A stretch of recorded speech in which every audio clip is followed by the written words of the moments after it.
President Trump is in Saudi Arabia this hour, his first stop on this whirlwind 8-day, 5-nation trip. In the U.S., however, this latest bombshell from the New York Times. The Times reporting that the president bragged to two top Russian officials that firing former FBI Director James Comey relieved, quote, great pressure on him, the president. Joining us now, Jeffrey Lord, CNN political commentator and contributing editor for The American Spectator, and Maria Cardona, CNN political commentator and Democratic strategist. The New York Times report says that the president told the two top Russian officials that Comey was a crazy nut job. Jeffrey, do you believe it? And how damaging is this? Yeah, I mean, probably he did. I mean, Donald Trump in many ways is Harry Truman-esque. He just puts it right out there. And I don't have any reason to doubt that he would have said this here. But what was he referring to, though? What do you think he was referring to? Well, that's the thing, Martin. I don't believe that there's any there with this Russian business. This is where we're now in yet another day where there's no evidence that anything happened whatsoever. So all we're doing is just running with a New York Times story that is a little gossipy about what was said in the Oval Office, but it produces absolutely no evidence, none, zero, that there was any collusion with the president and the Russians. Maria, do you buy that?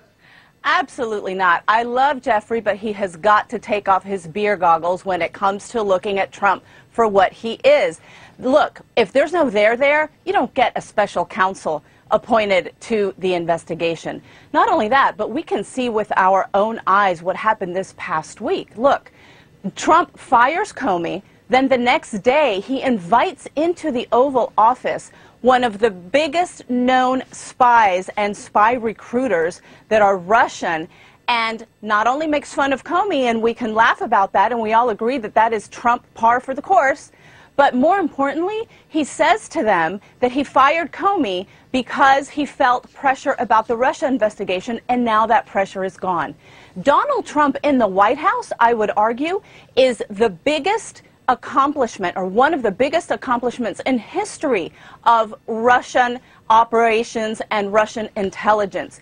Whether we find collusion there or not, I think we are seeing before our eyes the accomplishment of what Russia tried to do, and frankly was very successful in terms of throwing the election to Donald Trump. That is why we have a special counsel. That is why we have seen so many direct ties between the Trump campaign and the Russians. So we'll see how this all plays out. Well, we will, Maria. I just want to bring in a little bit more conversation here.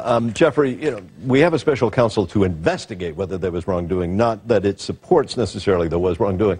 I want to bring up this, though. First on CNN, sources say that Russian officials bragged that they could use Flynn to influence President Trump. Is that going to be a liability for the administration? And yes, you've got to be dubious of the source. Well, yeah, but I mean, Russians or any foreign leader or foreign country can brag about anything they want. I mean, it can be true or not true. I mean, I just think that this is ridiculous. I mean, the part that I find ironic, having worked for President Reagan, Democrats spent the entire Cold War saying that we should be nice to the Soviets. I mean, there was Alger Hiss, for heaven's sakes, who was convicted of spying for the Soviet Union. I think that's a lot more serious over time. Presidents, I mean, Dwight Eisenhower had the Soviet chairman to Camp David. President Kennedy sat down with him. Reagan was criticized for not meeting with Soviet leaders. I mean, Ted Kennedy was trying to connive with Yuri Andropov to interfere in the 1984 election. I mean, I just think the history of this is pretty rich for Maria or others to be criticizing Donald Trump and Russians. You know what's rich is when you have Russian spies in the Oval Office and the President of the United States sharing highly classified information with them that came from Israel, a close ally of the United States, but a nemesis of Iran, which is one of the closest clients of the Russian state. That is rich, and that's why we have a special counsel investigating this whole mess. Well, I didn't even get to ask you all about Comey, who is going to testify. I guess we'll have to save that for another time. Jeffrey Lord, thank you very much. Maria Cardona, thank you as well. Great to see you both.